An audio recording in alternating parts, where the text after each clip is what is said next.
Our next lesson covers angle relationships as well as similar triangles. We have a lot of angle relationships given that we can go through, and we're dealing with a lot of congruency as well as some supplementary relationships. Vertical angles are opposite in equal measure. Transversal is a line that intersects parallel lines, and a transversal creates these angle relationships. Alternate interior angles are of congruent measure, alternate exterior angles are of congruent measure, as well as corresponding angles, which are angles in the same relative position to the transversal on each of the parallel lines. And then we also have to remember that the sum of all the angles in a triangle has to be 180 degrees. So when we look at these, we see that we have these angle measures here that are congruent because they're vertical, as well as these two angles here. On the transversal, we can see some relationships with congruency. We have corresponding angles. We have vertical angles. We have alternate interior angles and alternate exterior angles. All four of these angles are of congruent measure. We have corresponding angles.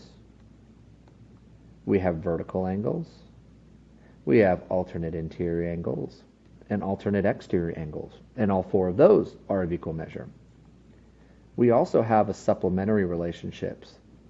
1 and 2 are supplementary, as well as 3 and 4, 5 and 6, 7 and 8. 1 and 3 are also supplementary, same as 2 and 4, 5 and 7, 6 and 8. So we have a lot of different relationships shared between each of these angles. So we can use that information in order to find missing values. 1 and 4 are alternate exterior angles. And so we know that angle 1 and angle 4 are going to be congruent, which means we can use the expressions that are given, set equal to each other, in order to solve. So we get 42 equals 2x. So x equals 21. Since x equals 21, we can substitute it back into our equations, our expressions, in order to evaluate the measure of the angle. Well, since they're the same, we don't need to evaluate both. We can just evaluate one, and then we'll know the other. So we end up with an angle measurement of 65 degrees. Since angle 1 is 65 degrees, the alternate exterior angle also needs to be 65 degrees. Then because 1 and 3 are vertical, 3 is also going to be 65 degrees. Then we can see and note that 1 and 2 form a supplementary relationship. Therefore, 65 degrees plus the measure of angle 2 has to equal 180. So the measure of angle 2 ends up being 115 degrees. When we have diagrams like these, it can often be very easy to get overwhelmed. My recommendation is to start with some of the easy known values and start working through them in no particular order. So example, let's take this 120 degrees. Well, 120 is vertical of 6, so we know that 6 also has to be 120. 55 is vertical of 1, so we know that 1 has to be 55 degrees. Let's focus on one of our transversals that both of these angles are on.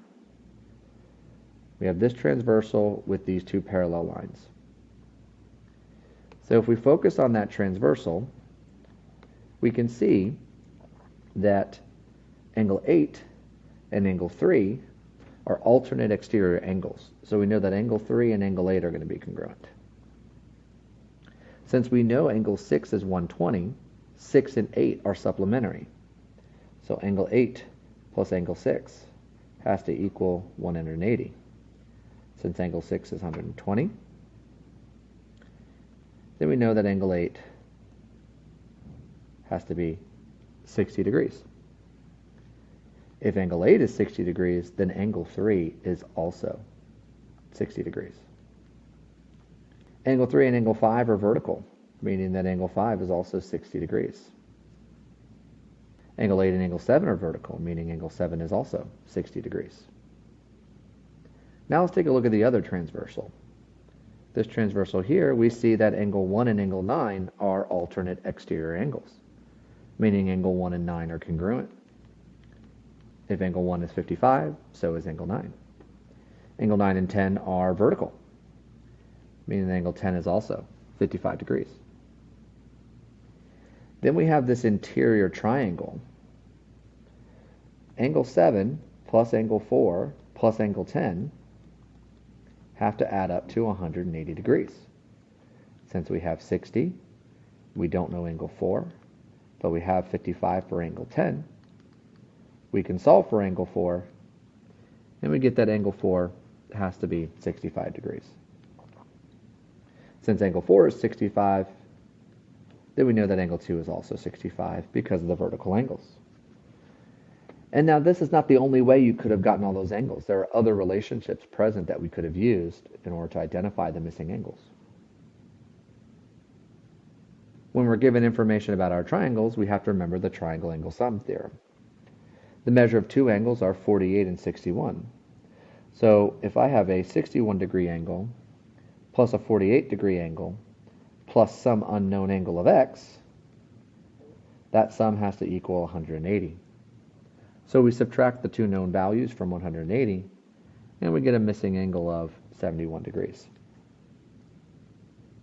In a right triangle, we know that one of the angles has to be 90, and the sum of the acute angles is 90. So if one of our angles is 15, the other is 90, the sum of all three angles equals 180. We solve for x and we get 75 degrees.